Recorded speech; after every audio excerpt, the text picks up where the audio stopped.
Mi hijo estaba agonizando y necesitaba mi riñón. Mi nuera me dijo: «Es su deber, doña Teresa, usted es su madre». El doctor ya estaba preparándose para operarme cuando de repente mi nieto de 9 años entró corriendo a la sala y gritó: «Abuela, tengo que contarles la verdad sobre por qué mi papá realmente necesita tu riñón». Todo el equipo médico se quedó paralizado.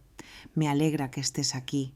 Si estás viendo este video, dale like, suscríbete al canal y cuéntame en los comentarios desde dónde estás escuchando mi historia de venganza. Quiero saber hasta dónde ha viajado. Estoy tendida sobre el frío acero de la mesa de operaciones. La luz blanca de la lámpara quirúrgica me ciega los ojos. Es tan intensa que quiero cerrarlos con todas mis fuerzas, pero no puedo. Todo mi cuerpo está rígido. Y no es por el frío, es por una sensación asfixiante, como si el destino mismo me apretara el cuello. El pitido constante del monitor cardíaco marca un ritmo implacable. Pero cada latido es como un martillo golpeando mi cabeza. Puedo escuchar cada sonido en la sala con una claridad cristalina. El tintineo metálico de los instrumentos mientras la enfermera los ordena. El crujir del papel cuando el doctor Montalvo revisa mi expediente. E incluso los susurros débiles del otro lado del cristal donde mi nuera Irene está con sus padres. Intento levantar la mirada hacia el vidrio opaco. Allí está Irene con los brazos cruzados sobre el pecho y una mirada tan afilada como una navaja. Está susurrando algo a sus padres, pero sus ojos nunca me abandonan. Es como si me estuviera dando una orden. Firma ya. Hazlo. No dudes. Ya he firmado el consentimiento para donar mi riñón a mi hijo Sebastián. Ese papel debe estar en algún lugar del escritorio del doctor ahora con mi firma temblorosa y mi compromiso irrevocable. La enfermera sostiene la jeringa y la anestesia brilla bajo la luz. Cierro los ojos. Intento respirar profundo, pero mi pecho se siente pesado como el plomo.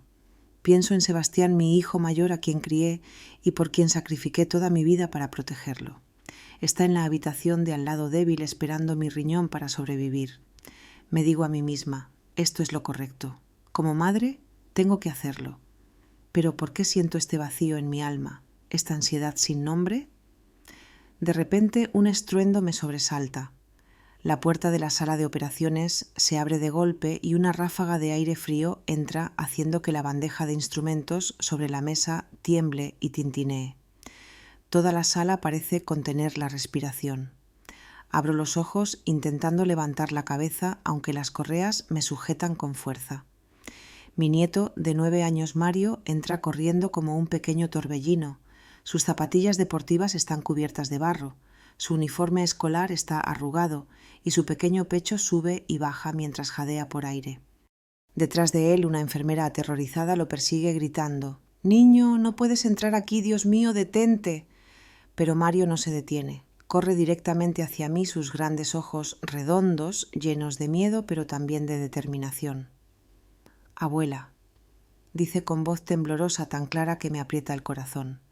«Tengo que contarles a todos por qué mi papá realmente necesita tu riñón». Toda la sala cae en silencio.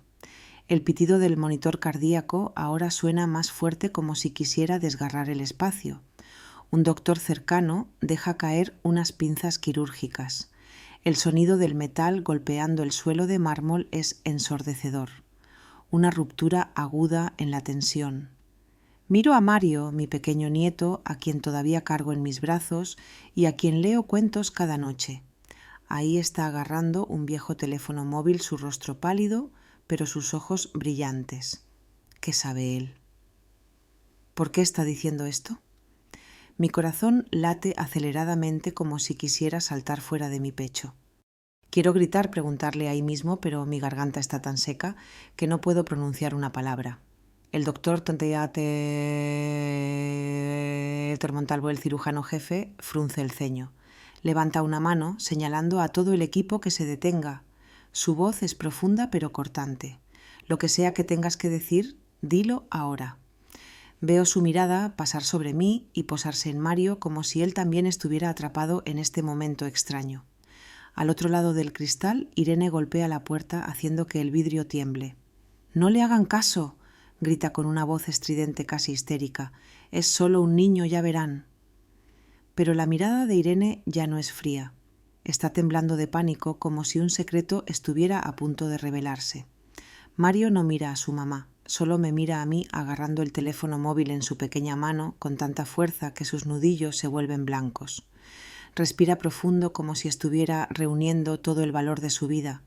Quiero sentarme a abrazarlo, decirle que no tenga miedo. Pero no puedo moverme, solo puedo mirar, y en los ojos de mi pequeño nieto veo un dolor, una verdad que está tratando de sacar a la luz.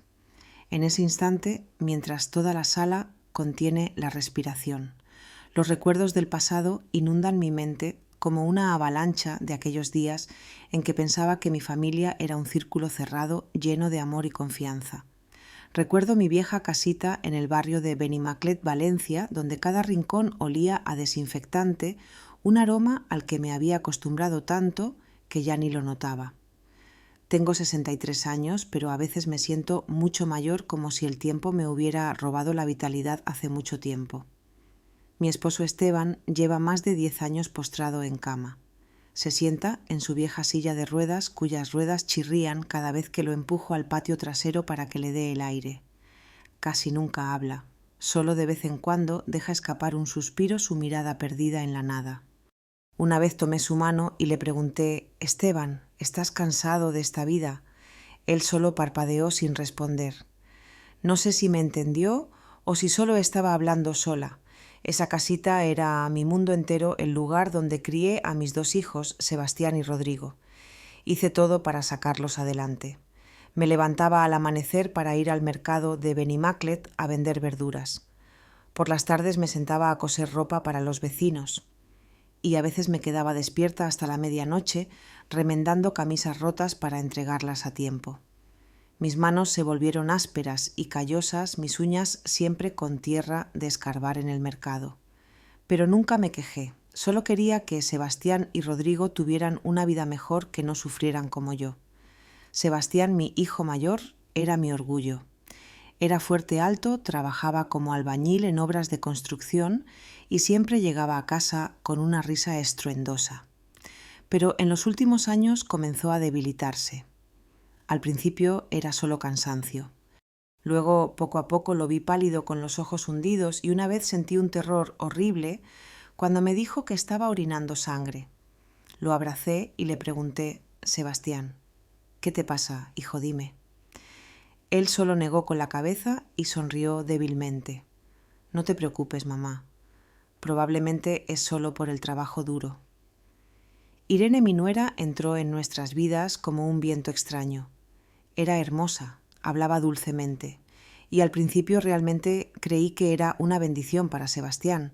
Lo cuidaba diligentemente, traía medicinas a casa, vigilaba sus comidas y le recordaba tomar sus pastillas a la hora exacta. Todos los vecinos me elogiaban. «Qué suerte tiene doña Teresa de tener una nuera tan buena». Y yo también lo creía. Cada vez que veía a Irene darle un tazón de sopa a Sebastián, me decía a mí misma que solo estaba preocupándome demasiado, pero a veces captaba su mirada fría y calculadora como si estuviera ocultando algo. Una vez la vi en el patio trasero, susurrando por teléfono, tarde en la noche, con una voz baja pero apresurada: «No te preocupes, todo va según el plan». Le pregunté: «Irene, ¿con quién hablas tan tarde?». Ella se sobresaltó y rió nerviosamente. «Solo una amiga, mamá. Vuelve a dormir». Rodrigo, mi hijo menor, era diferente. Tiene 26 años, vive a unas pocas calles de mi casa y trabaja como fontanero y electricista. Rodrigo no habla mucho, pero cada vez que venía de visita siempre traía algo de comer.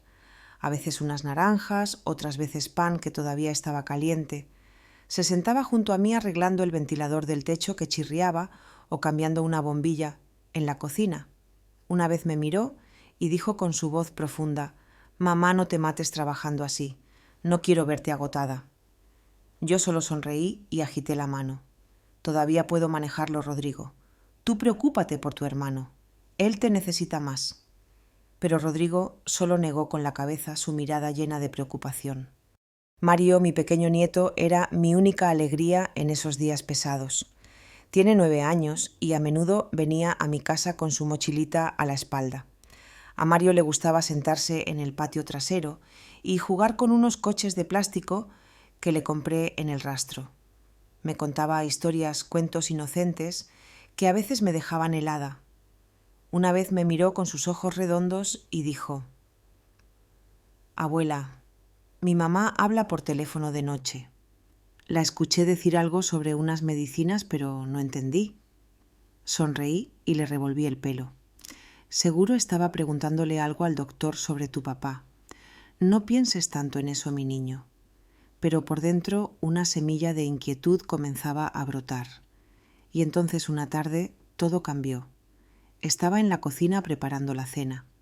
El olor del arroz tostado flotaba en el aire cuando Irene entró. No saludó, no sonrió. Solo se quedó allí parada con los brazos cruzados. Su voz era cortante como un cuchillo cortando el aire. «Mamá, el doctor dice que solo su riñón es compatible. Es su responsabilidad. Tiene que salvarlo». Me quedé helada. La cuchara en mi mano cayó en la olla con un golpe sordo. La miré tratando de encontrar un poco de calidez en sus ojos, pero solo vi una determinación fría, casi una exigencia. «Irene, sé que haré todo por Sebastián», susurré, pero mi garganta se sentía seca. Ella asintió como si hubiera logrado su objetivo y se dio la vuelta. No pasaron ni 10 minutos cuando aparecieron los padres de Irene. Entraron a mi casa como si fuera suya. Se sentaron en la mesa del comedor y dijeron al unísono: «Así es. El deber de una madre es algo de lo que no puedes huir. Toda esta familia ahora depende de ti». Me quedé allí parada todavía con la cuchara en la mano, sintiéndome acorralada. Sebastián, que en ese momento estaba apoyado en una silla tan delgado que casi no lo reconocía, tomó mi mano. Su mano estaba helada. «Mamá», susurró, «confío en que me salvarás». Miré sus ojos, esos ojos que de niño brillaban con tanta vida y que ahora solo reflejaban agotamiento y súplica. Asentí sin poder decir nada de repente, sintiendo que la pequeña habitación se había vuelto sofocante. El olor de las hierbas medicinales de la olla de Esteban en la esquina me hacía sentir que no podía respirar. Esa noche le llevé su tazón de sopa a Esteban como todos los días. El chirrido de su silla de ruedas sobre el suelo de concreto era un recordatorio constante de que estaba cargando a toda esta familia sobre mis hombros. Puse el tazón frente a él. Lo miré, pero él solo suspiró sin decir nada. Quería decirle, preguntarle si estaba haciendo lo correcto, pero él solo estaba allí tan inmóvil como una sombra. Salí al patio trasero, donde Mario estaba jugando con su cochecito. Levantó la vista con sus ojos brillantes, pero llenos de duda. «Abuela», dijo, «¿qué pasa si alguien se enferma porque otra persona le está dando medicina?» Me detuve en seco.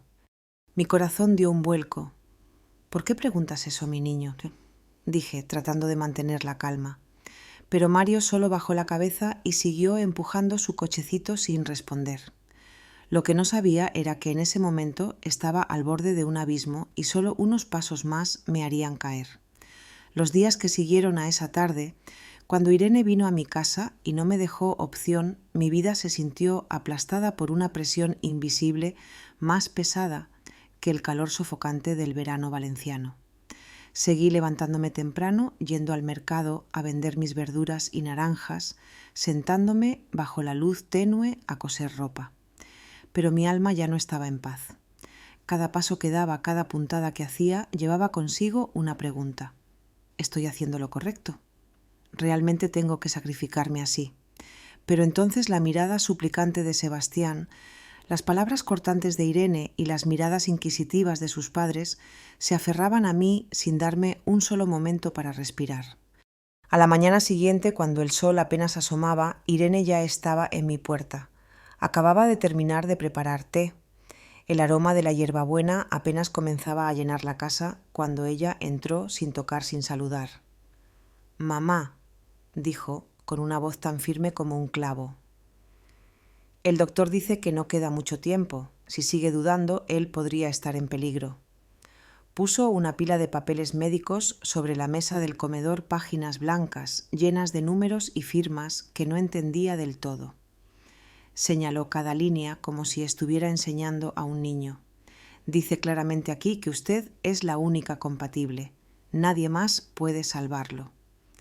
Me quedé allí sosteniendo la tetera. El agua caliente me quemaba los dedos, pero no sentía el dolor. Solo escuchaba el sonido de la escoba raspando el concreto mientras comenzaba a barrer la casa, una forma de escapar de la mirada de Irene. «Te escuché», dije con una voz apenas audible. «Haré todo por Sebastián». Pero por dentro una roca pesada me pesaba, haciéndome querer gritar huir. Seguí barriendo. El sonido de la escoba era como un ritmo triste tratando de ahogar las palabras de Irene. Pero ella no se detuvo. Solo se quedó allí mirándome como si esperara que aceptara una vez más para confirmar que no me atrevería a negarme. Cuando se fue, me senté en una silla y me cubrí la cara con las manos. Pensé en Sebastián en los días en que era pequeño y corría detrás de mí en el mercado, aferrándose a mi falda y riendo a carcajadas. «Mamá, cuando crezca, te voy a construir una casa bonita». Ahora yacía allí delgado, pálido, una sombra de lo que alguna vez fue. Me preguntaba si podía dejarlo ir sin hacer nada. Pero cada vez que pensaba en donar mi riñón, me llenaba de miedo. Un miedo no de la cirugía, sino del sentimiento de que estaba siendo empujada hacia algo más grande, más oscuro, que no podía ver claramente. Esa noche vinieron los padres de Irene. Trajeron una canasta de frutas, algunos mangos y algunas naranjas, pero simplemente la dejaron sobre la mesa como una mera formalidad y se sentaron en las 2 sillas principales de la sala como si fueran dueños de la casa. Su padre, don Germán, tosió un par de veces y dijo con voz ronca: «En mis tiempos los padres sacrificaban todo por sus hijos. Mi abuela vendió todas sus tierras para salvar a su hijo. Ahora es tu turno. Tienes que hacer lo mismo». La madre de Irene, doña Amparo, asintió con una mirada tan afilada como un cuchillo. «Si te niegas, el honor de esta familia estará en la tierra. ¿Qué dirán los vecinos? Dirán que no amas a tu hijo, que no mereces ser madre». Estaba sentada allí agarrando el borde de la mesa, sintiéndome acorralada en un rincón oscuro. Quería decir algo, preguntarles por qué toda la carga estaba sobre mí, pero no pude abrir la boca. Solo bajé la cabeza y asentí ligeramente como un autómata. La cena esa noche fue tan pesada como un funeral. Irene, con un encanto falso, puso un trozo de pollo en mi plato, pero su voz era fría. «Mamá conserve sus fuerzas para la cirugía». Miré el pollo en mi plato, pero no pude tragar. Sebastián estaba sentado frente a mí, su rostro demacrado y sus ojos hundidos. Intentó sonreír débilmente. «Mamá, sé que me salvarás, como todas las veces que me salvaste cuando era niño». Sus palabras fueron como una puñalada en mi corazón. Recordé los días en que tenía fiebre alta y yo me quedaba despierta toda la noche limpiándolo con paños húmedos, o las veces que se cayó de su bicicleta y corrí a vendar sus heridas. Siempre estuve allí, siempre fui la madre dispuesta a hacer cualquier cosa. Pero esta vez, ¿por qué sentía tanto miedo? Rodrigo estaba sentado en una esquina de la mesa, silencioso como una sombra. No comía, solo removía la cuchara en su tazón de sopa sin quitar los ojos de Irene. Vi su mirada llena de sospecha, como si estuviera tratando de ver a través de la máscara de mi nuera. Quería preguntarle, pero no me atreví. El aire en la habitación era espeso. El único sonido era el tintineo de las cucharas contra los platos como martillos sobre mi conciencia. Después de la cena, Irene se levantó y personalmente llevó el plato de Sebastián a la cocina para lavarlo, sin dejar que nadie más lo tocara. Lo hizo rápidamente, pero noté que revisaba el plato con mucho cuidado, como si tuviera miedo de que alguien viera algo dentro. Esa noche no pude dormir. Acostada en mi vieja cama, escuchaba el tic-tac del reloj en la pared. Cada segundo un recordatorio de que el tiempo de Sebastián se estaba agotando. Me levanté y caminé por el pasillo para tomar un vaso de agua. Entonces escuché susurros de la habitación de Sebastián e Irene. Me detuve parada en la oscuridad conteniendo la respiración. La voz de Irene era baja pero clara. Sí, después del trasplante tendremos todos los datos. No te preocupes, ella no se atreverá a negarse. Me quedé allí, mi corazón latiendo con fuerza, mis manos temblaban tanto que tuve que apoyarme en la pared para no caer. Datos. ¿De qué estaban hablando? Quería tocar la puerta, confrontarla, gritar y exigir una explicación, pero justo en ese momento Irene abrió la puerta. Se sobresaltó al verme y luego sonrió falsamente. Todavía despierta mamá. Solo estaba llamando para preguntar sobre su medicina. Asentí y me di la vuelta, pero sentí como si me hubieran clavado espinas en el corazón. La sonrisa de Irene, su voz, todo era falso como una máscara ocultando algo terrible. En los días que siguieron a la tensa conversación con Irene y sus padres, sentí que estaba viviendo en un sueño nebuloso donde todo lo familiar se estaba volviendo extraño y aterrador. Continué con mis tareas diarias, yendo al mercado, a vender cosiendo ropa, alimentando a mi esposo Esteban. Pero cada acción era mecánica sin alma.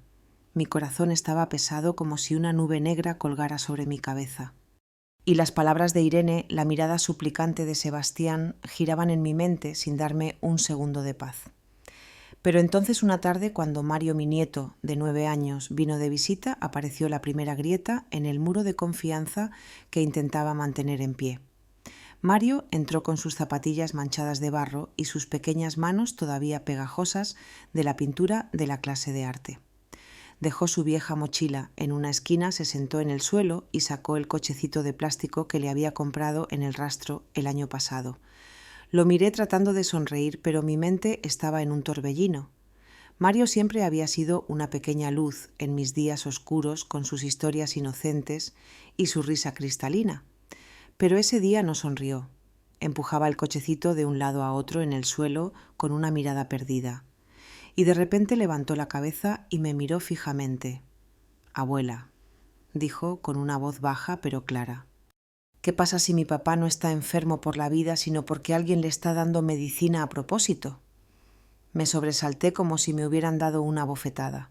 La cuchara en mi mano casi se cayó, pero logré sostenerla temblando. «¿Por qué dices eso, Mario?», pregunté tratando de mantener la voz calmada, pero mi corazón latía con fuerza. Miré sus ojos tan claros pero llenos de una preocupación que parecía demasiado grande para su edad. Mario no respondió de inmediato.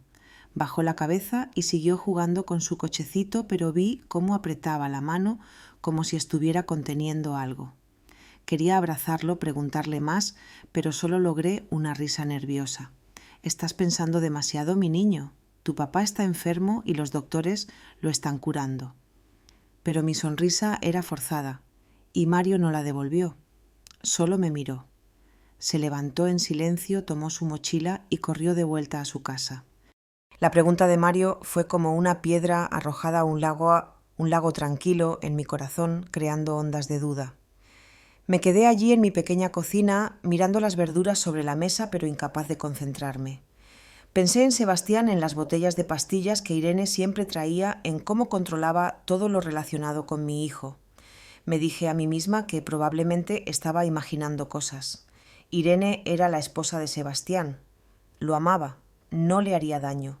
Pero en lo profundo de mi corazón sabía que algo no estaba bien. Esa tarde Rodrigo vino con su caja de herramientas diciendo que iba a arreglar la luz de la cocina que había estado parpadeando la noche anterior. Lo vi subir la escalera, torcer y apretar cosas, y la luz de la bombilla nueva iluminó toda la cocina. Pero entonces, cuando bajó con la bombilla vieja en la mano, Rodrigo me miró con una seriedad inusual. «Mamá», dijo con una voz baja, casi un susurro, «mi cuñada está actuando muy extraño». Vi algunas botellas de pastillas sin etiqueta en el botiquín de medicinas de mi hermano y ella las esconde muy bien. Me sobresalté y el plato que estaba lavando en el fregadero se cayó salpicando agua sobre mi blusa. «¿Qué estás diciendo?», pregunté con la voz ahogada. Rodrigo se bajó de la escalera y se paró frente a mí, sus ojos llenos de preocupación. «Mamá, tengo miedo de que lo que le pasa a mi hermano no sea una enfermedad normal. Tengo miedo de que alguien...». No terminó la frase, pero su mirada lo decía todo.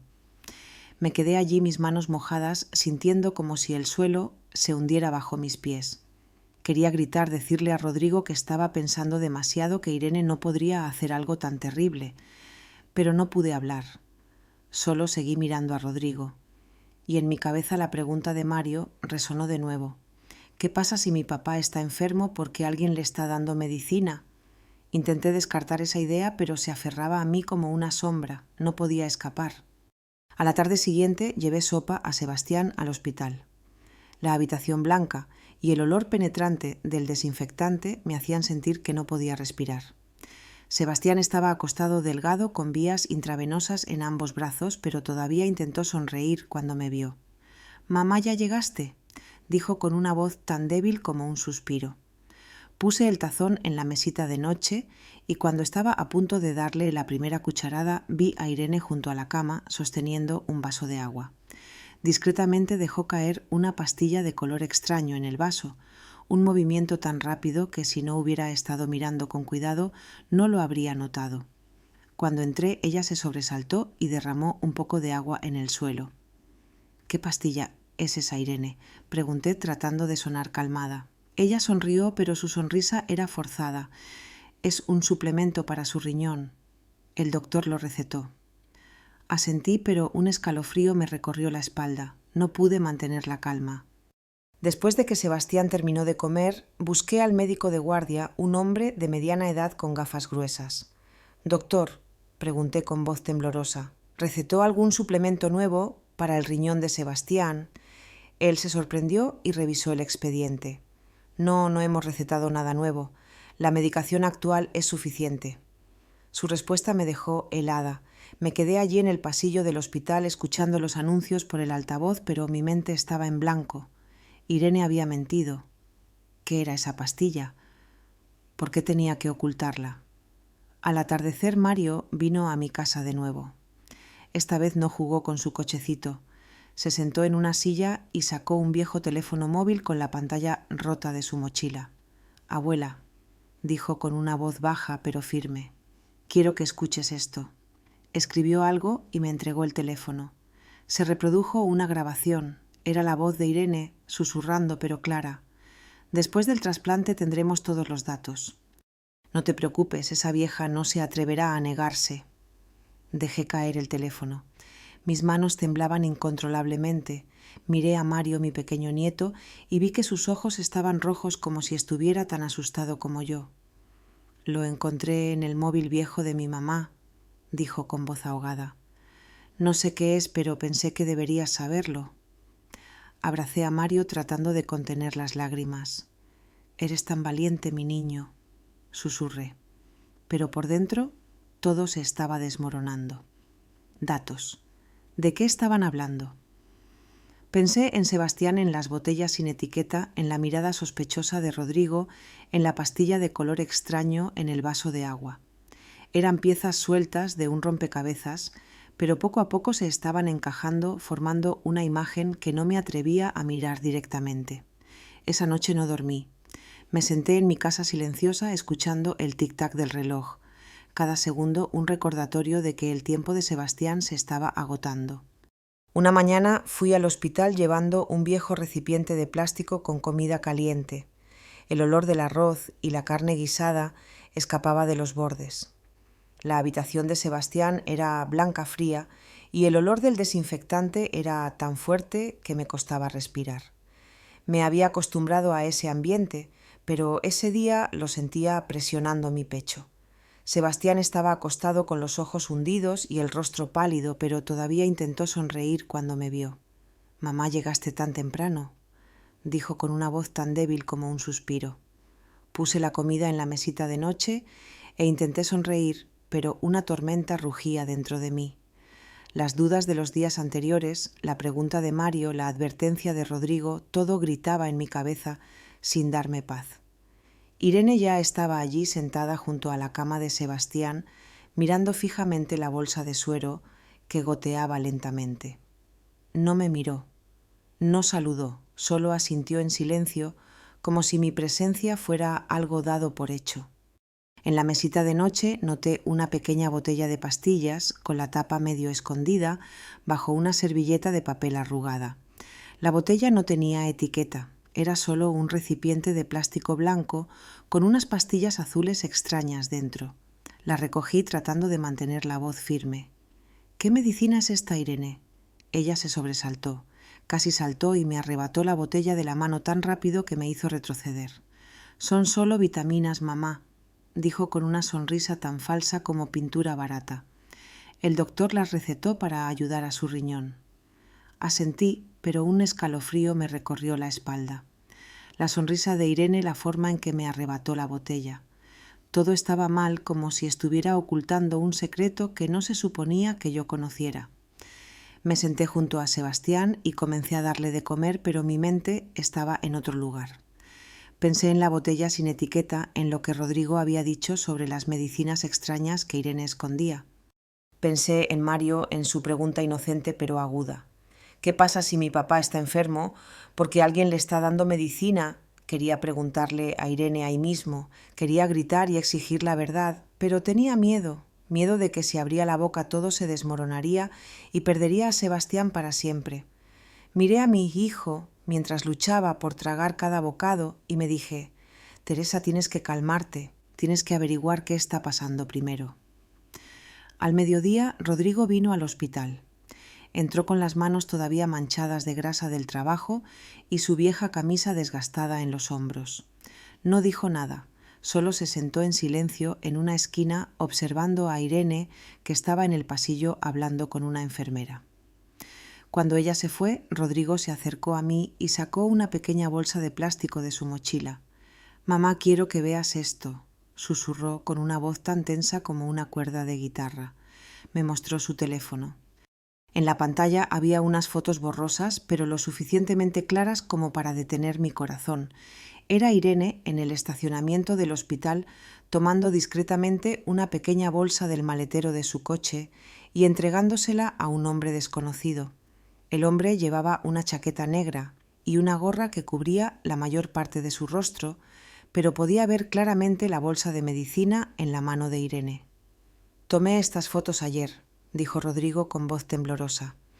«La seguí porque pensé que su comportamiento era muy extraño. Mamá, tengo miedo de que le esté haciendo algo a mi hermano». Me quedé sin palabras agarrando el teléfono con tanta fuerza que mis nudillos se pusieron blancos. El suelo frío del hospital parecía absorber todo el calor de mi cuerpo. «Rodrigo», susurré, «¿estás seguro? ¿Escuchaste lo que estaban diciendo?» Rodrigo negó con la cabeza sus ojos rojos. No pude escuchar bien, pero la vi darle la bolsa al hombre y él le entregó un sobre. «Mamá, esto no es normal». Miré los ojos de Rodrigo. Vi la preocupación y la rabia en ellos y supe que no estaba mintiendo, pero todavía no quería creerlo. Irene era la esposa de Sebastián. Había jurado cuidarlo. ¿Cómo podía hacer algo tan terrible?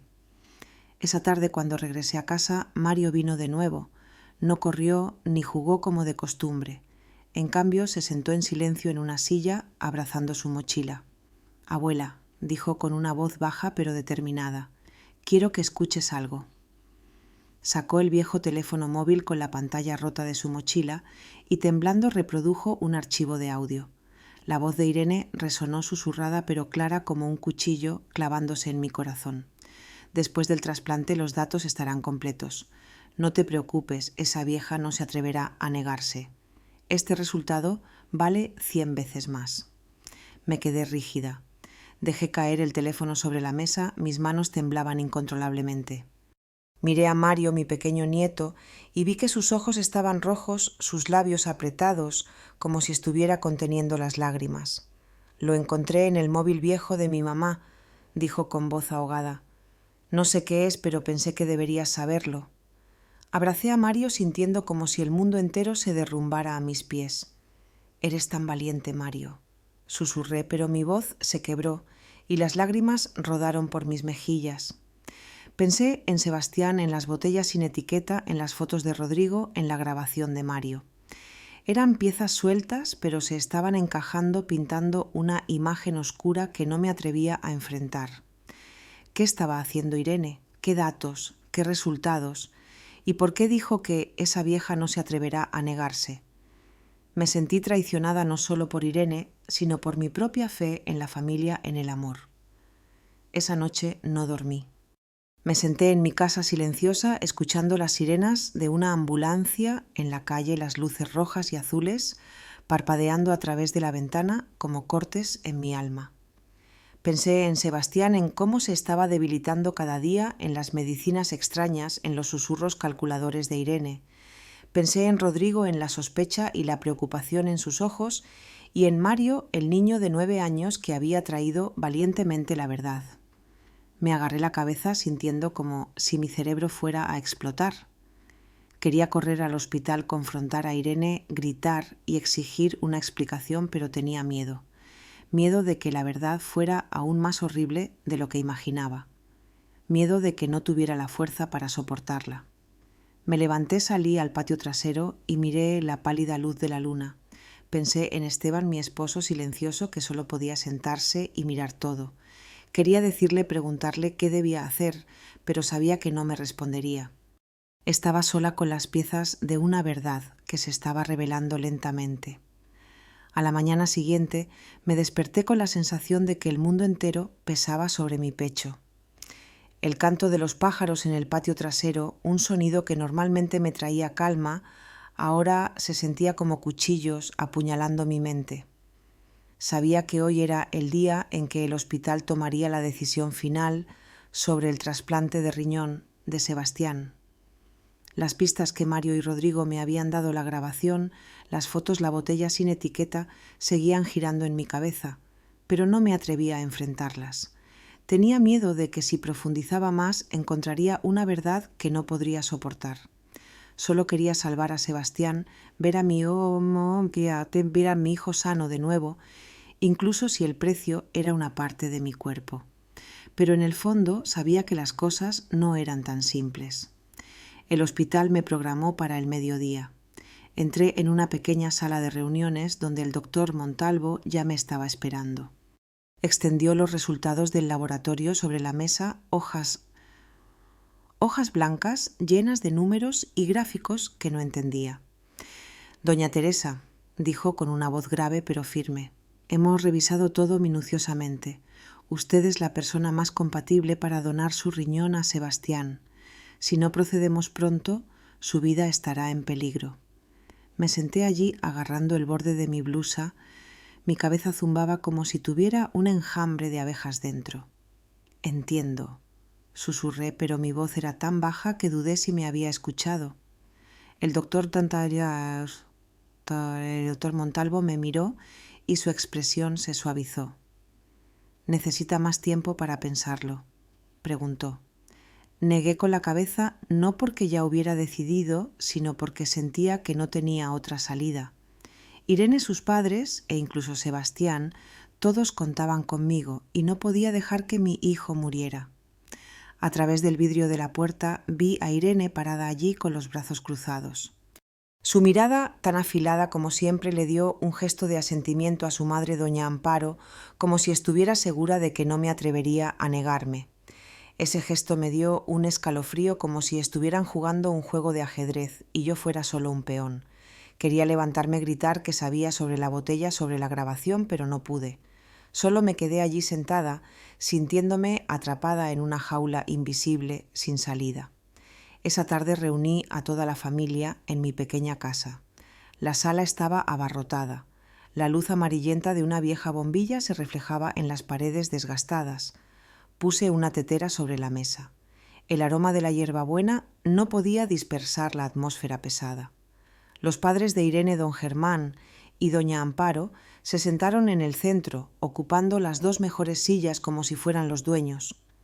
Irene se sentó junto a ellos con las manos entrelazadas, dándome una mirada de reojo como para asegurarse de que no me retractara. Sebastián estaba acostado en un sofá, su rostro pálido y su respiración débil. Rodrigo estaba apoyado contra la pared en silencio, pero sus ojos estaban rojos, como si estuviera conteniendo una furia a punto de explotar. Mario estaba acurrucado en una esquina, abrazando su pequeña mochila, sus ojos llenos de angustia. Respiré profundo. Mis manos temblaban mientras dejaba la tetera. He tomado una decisión, dije con voz temblorosa, pero tratando de sonar firme. Voy a donar mi riñón a Sebastián. La sala explotó como una bomba.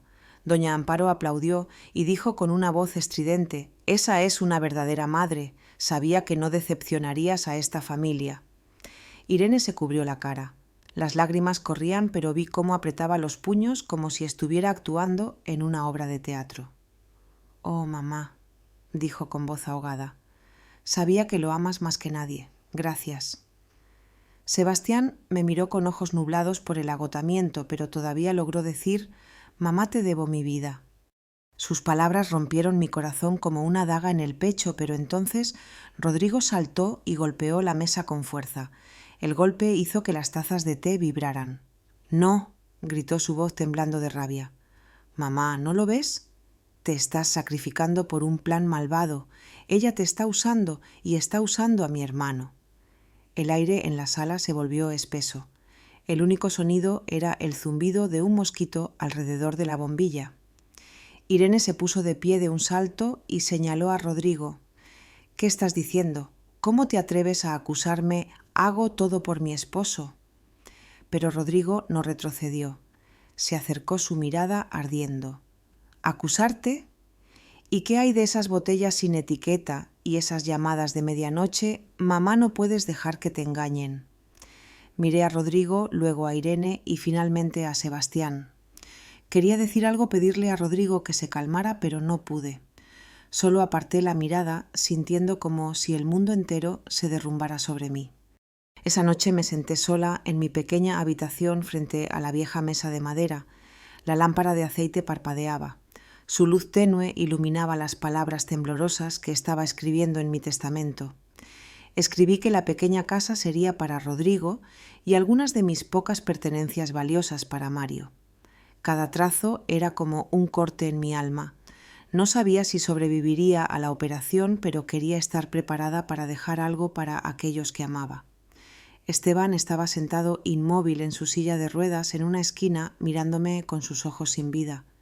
Vi su mano temblar como si quisiera decir algo, pero no pudiera. Lo miré y las lágrimas rodaron por mis mejillas. «Esteban, tengo que hacerlo, ¿verdad? Tengo que salvar a Sebastián». Él no respondió, solo parpadeó y 2 lágrimas cayeron por sus mejillas demacradas. Doblé el testamento y lo puse en el fondo de una vieja caja de madera donde guardaba recuerdos de mi boda. Afuera la lluvia caía a cántaros mezclándose con el sonido de mis propios sollozos. Temprano en la mañana, cuando el cielo todavía estaba oscuro y la niebla se aferraba a las pequeñas calles que conducían al hospital, estaba acostada en una camilla en una ambulancia. Agarraba una pequeña bolsa de tela con una muda de ropa y un pañuelo bordado que había tenido desde mi boda. La sirena de la ambulancia aullaba, pero ya no le prestaba atención. Las luces de la calle se filtraban a través de la ventana borrosas como mis sueños rotos. Cerré los ojos e intenté respirar, pero mi pecho se sentía pesado. Hoy era el día en que donaría mi riñón a Sebastián, mi hijo. Ya había decidido, había escrito mi testamento. Me había preparado mentalmente, pero mi corazón todavía estaba en nudos, como si estuviera entrando en una pesadilla de la que no podía despertar. Cuando la ambulancia se detuvo, una enfermera empujó la camilla por un interminable pasillo del hospital. El chirrido de las ruedas sobre el suelo de baldosas era como un martillo golpeando mi cabeza. Irene caminaba justo detrás de mí. Sus pasos eran ligeros pero firmes como los de un guardia. «No te preocupes, mamá», dijo con una voz baja pero cortante. «Después de la cirugía todo estará bien». La miré de reojo y vi un destello de triunfo en sus ojos, como si ya hubiera asegurado su victoria. Su sonrisa me dio un escalofrío, no de frío, sino del sentimiento de que estaba siendo conducida a un plan donde yo era solo un peón sin voluntad. En la recepción los padres de Irene, don Germán y doña Amparo ya estaban allí. Estaban bien vestidos. Don Germán con un traje viejo pero bien planchado y doña Amparo con un vestido rojo brillante como si vinieran a un gran evento y no a una cirugía. Tomaron a Irene del brazo y saludaron a los doctores con una amabilidad exagerada, como si se conocieran de toda la vida. Escuché a doña Amparo reír a carcajadas mientras le decía a un joven doctor: «Gracias por todo su apoyo, doctor. No olvidaremos este favor». Me quedé allí agarrando mi bolsa de tela, sintiéndome como una extraña en mi propia historia. Sebastián ya había sido llevado a una sala de espera. Me permitieron verlo antes de entrar a la sala de operaciones. La pequeña habitación era fría y sus brazos delgados estaban llenos de vías intravenosas. Su rostro estaba pálido, sus ojos hundidos. Pero cuando me vio, intentó sonreír débilmente. «Mamá, gracias», susurró su voz quebrada por el agotamiento. Tomé su mano, estaba helada y sentí ganas de llorar. «Sebastián, haré todo para que te mejores», le dije, pero mi voz temblaba como si estuviera tratando de convencerme a mí misma. Miré los ojos de mi hijo. Vi una confianza absoluta en ellos y me pregunté, ¿estoy haciendo lo correcto o estoy arriesgando mi vida por algo que no entiendo completamente? De repente Rodrigo entró corriendo con las manos todavía manchadas de grasa del trabajo. Estaba jadeando. Su camisa estaba empapada de sudor como si hubiera corrido una larga distancia. «Mamá, no lo hagas», dijo casi suplicando mientras me agarraba de los hombros. «Te lo ruego, no dones el riñón. Algo no está bien».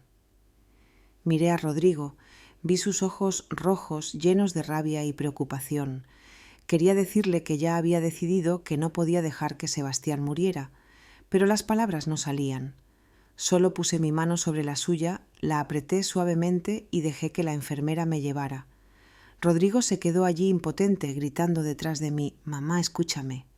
Pero no me di la vuelta, no me atreví a darme la vuelta porque tenía miedo de que si miraba a los ojos de Rodrigo me desmoronaría. El pasillo del hospital era largo y frío.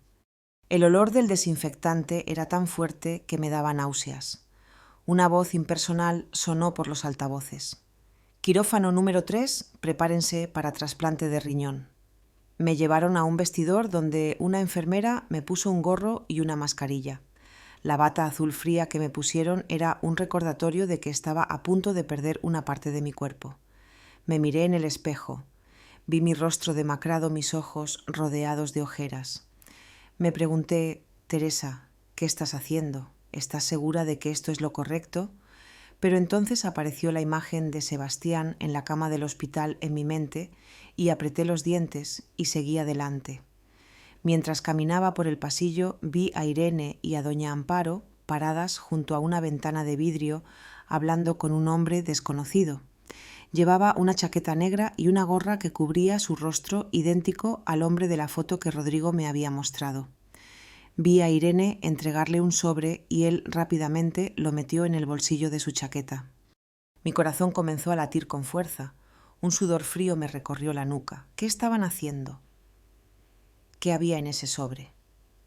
Quería detenerme, gritar y exigir una respuesta, pero la enfermera me tomó del brazo y me condujo a la sala de operaciones. Dentro de la sala de operaciones, la luz blanca brillaba directamente en mis ojos, tan brillante que tuve que entrecerrarlos. El doctor Montalvo estaba allí, su rostro serio, pero calmado. «Todo está listo, doña Teresa», dijo con voz grave. «Solo relájese». Asentí, pero mi cuerpo estaba rígido.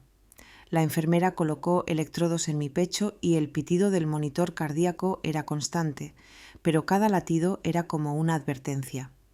Irene apareció al otro lado del vidrio. Presionó su rostro contra la ventana e hizo una señal para que firmara rápidamente los papeles que otra enfermera sostenía. Tomé la pluma temblando.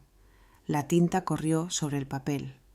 Cuando firmé sentí como si estuviera firmando mi propia sentencia de muerte. Miré mi firma borrosa. Pensé en el testamento que había escrito la noche anterior en Rodrigo en Mario y me pregunté, ¿será esta la última vez que estoy consciente? Justo cuando el doctor se estaba preparando para inyectar la anestesia, mi corazón latía furiosamente. Un sudor frío empapaba mi espalda. Cerré los ojos. Intenté respirar, pero las imágenes de Sebastián, Rodrigo, Mario e Irene giraban en mi cabeza.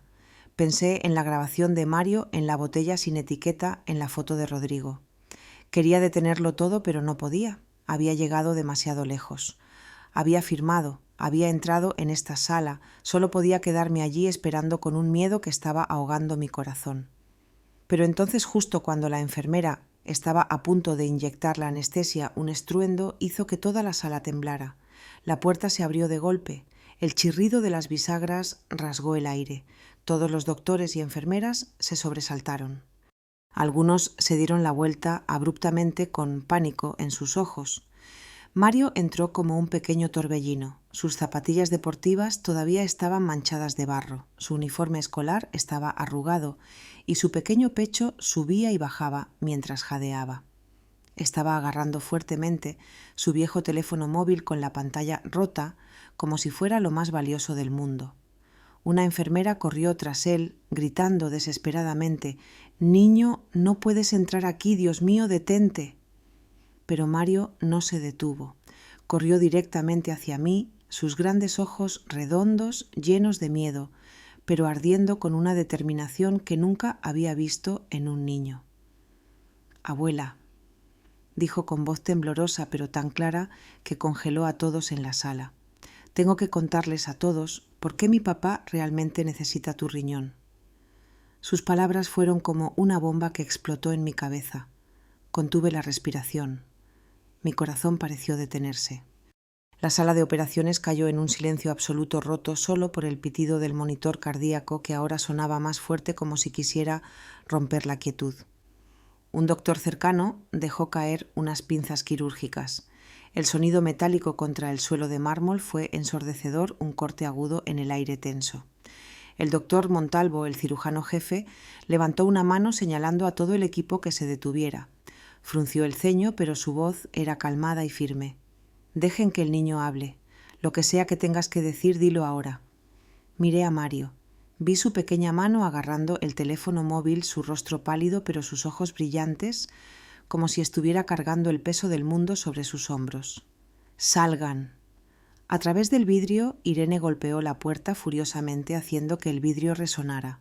«¡No le hagan caso!», gritó con una voz estridente, casi histérica. «Es solo un niño, ya verán».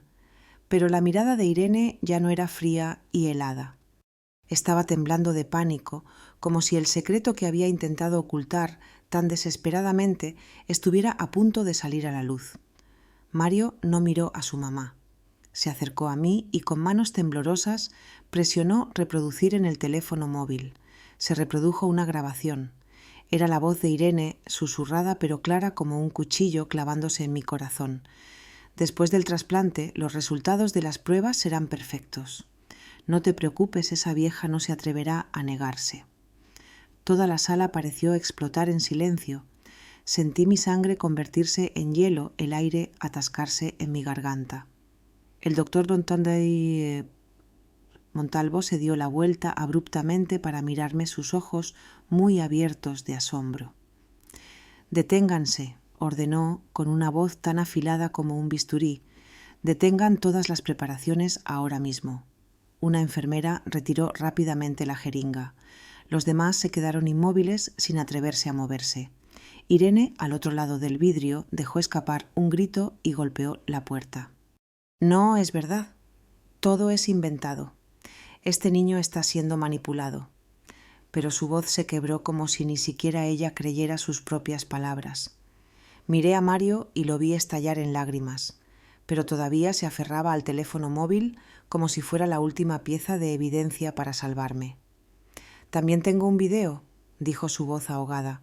«Es cuando mi mamá y mis abuelos están hablando sobre vender medicinas». Reprodujo un video y la imagen apareció en la pequeña pantalla. Irene y doña Amparo en el estacionamiento, intercambiando un sobre con el hombre desconocido que había visto antes. Se escuchó la voz de doña Amparo clara y fría. «Después de esta operación tendremos suficientes datos para vender la medicina en el extranjero. Este dinero lo cambiará todo». Me quedé allí, mi visión borrosa por las lágrimas, sintiendo una mezcla de horror y alivio. Horror por la verdad que había intentado evitar tan desesperadamente, ahora expuesta ante todos, y alivio, porque finalmente ya no tenía que mentirme a mí misma. Rodrigo irrumpió desde el pasillo, su rostro rojo de ira. «¡Basta!», gritó arrojándose contra la puerta de vidrio para enfrentar a Irene. «La envenenaste. Pensaste que todos éramos ciegos». Antes de que alguien pudiera reaccionar, Rodrigo levantó la mano y abofeteó a Irene. El sonido seco resonó por el pasillo haciendo que doña Amparo gritara: «¿Cómo te atreves a golpear a mi hija?». Pero Rodrigo no se detuvo. Señaló a Irene su voz temblando de rabia. «¿Qué medicinas le has estado dando? ¿Qué le hiciste a mi hermano?». Irene se llevó una mano a la mejilla. Las lágrimas corrían por su rostro, pero en sus ojos no vi arrepentimiento, solo el pánico de alguien que ha sido descubierto. «Estás loco», gritó volviéndose hacia el doctor Montalvo. «No les hagan caso. Me están calumniando». Pero el doctor Montalvo no respondió. Se puso pálido y se dirigió a una enfermera. «Esto ya no es una cirugía, es una escena del crimen. Llamen a la policía ahora». Una enfermera salió corriendo mientras los demás se quedaron allí mirándose en confusión. Me quedé allí todavía temblando, pero ya no era de miedo. Un extraño sentimiento de alivio me inundó como si hubiera sido liberada de una jaula que no sabía que tenía. El doctor Montalvo se acercó. Su rostro estaba serio, pero su mirada se había suavizado. «Doña Teresa», dijo con voz grave, «hemos cancelado la cirugía. Transferiremos a Sebastián a un tratamiento alternativo. Diálisis combinada con nuevos medicamentos. Usted arriesgó su salud preparándose para esto, pero ha salvado su vida y su dignidad». Lo miré. Las lágrimas rodaban por mis mejillas, pero no las limpié. «Gracias, doctor», susurré con una voz débil pero sincera.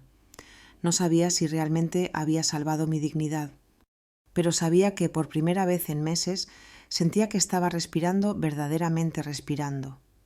Rodrigo corrió hacia mí y me ayudó a sentarme. Tomó mi mano con fuerza. Su mirada era firme, pero llena de dolor. «Todavía me tienes a mí, mamá», dijo con voz ahogada. «Voy a protegerte de ahora en adelante, lo prometo».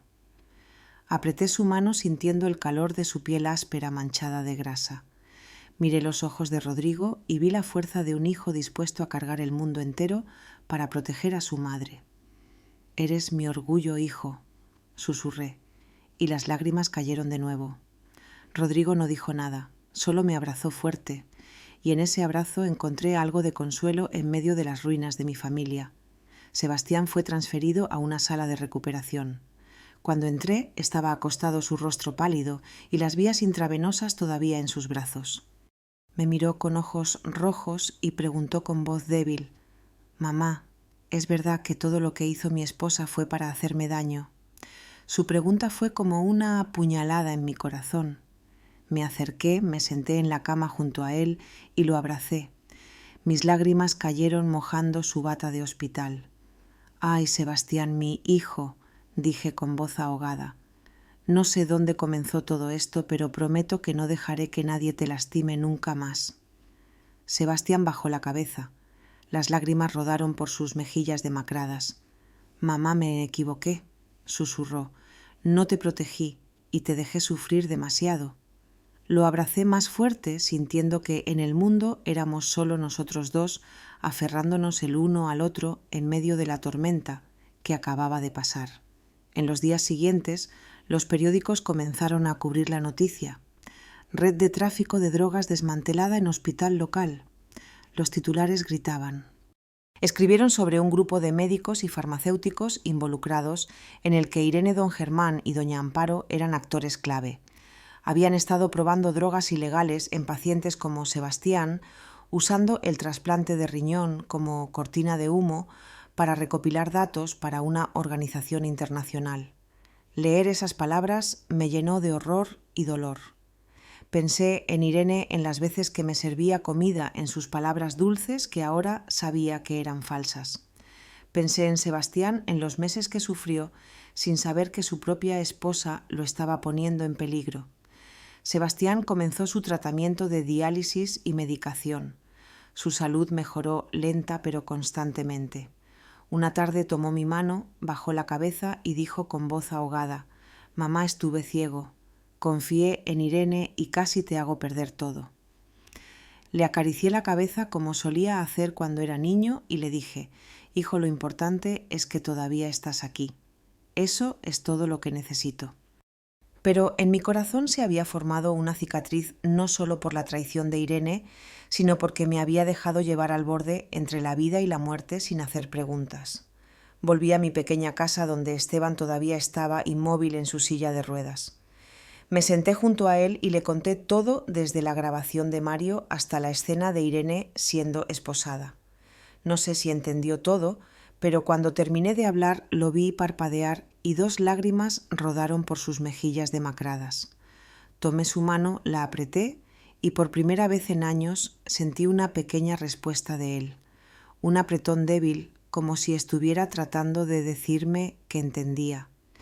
Estalló en lágrimas no de dolor, sino porque sabía que a pesar de todo todavía lo tenía, todavía tenía a mi familia. Mario se convirtió en el pequeño héroe del barrio. El día que llegó a casa corrió hacia mí, me abrazó por el cuello y susurró: «Abuela, siento haber tardado tanto en hablar, pero al menos llegué a tiempo para salvarte». Me reí entre lágrimas, abrazando al niño, sintiendo el calor de su pequeño cuerpo. «Eres la persona más valiente que conozco», dije revolviéndole el pelo. Mario sonrió, la primera sonrisa que había visto de él en días. Miré sus ojos y vi que su inocencia todavía estaba allí, aunque manchada por lo que había tenido que presenciar. Me prometí a mí misma que protegería a Mario, que le daría una infancia que nadie pudiera robarle. La última noche me senté en mi pequeña habitación bajo la luz parpadeante de la lámpara de aceite. Abrí mi viejo diario y escribí las últimas líneas. La sangre no siempre hace a la familia. A veces es la verdad la que te muestra quién realmente merece ser llamado así. Perdí mucho, pero me encontré a mí misma. Cerré el diario, dejé la pluma y escuché la lluvia golpeando el techo del patio trasero. Sentí una calma extraña, como si la tormenta hubiera pasado dejando un cielo despejado. Miré por la ventana. Vi la pálida luz de la luna iluminando el patio trasero, y supe que aunque el camino por delante era largo, nunca más me dejaría cegar. Había recuperado mi propia fuerza y eso era lo más valioso que nadie podía quitarme. La historia que acabas de escuchar ha sido modificada en nombres y lugares para proteger la identidad de las personas involucradas. No la contamos para juzgar, sino con la esperanza de que alguien escuche y se detenga a reflexionar. ¿Cuántas madres están sufriendo en silencio dentro de sus propios hogares? Realmente me pregunto si estuvieras en mi lugar. ¿Qué harías? ¿Elegirías quedarte en silencio para mantener la paz o te atreverías a enfrentarlo todo para recuperar tu voz? Quiero saber tu opinión porque cada historia es como una vela que puede iluminar el camino para alguien más. Dios siempre bendice y estoy convencida de que el coraje nos lleva a días mejores. Mientras tanto, en la pantalla final te dejo 2 de las historias más queridas del canal. Estoy segura de que te sorprenderán.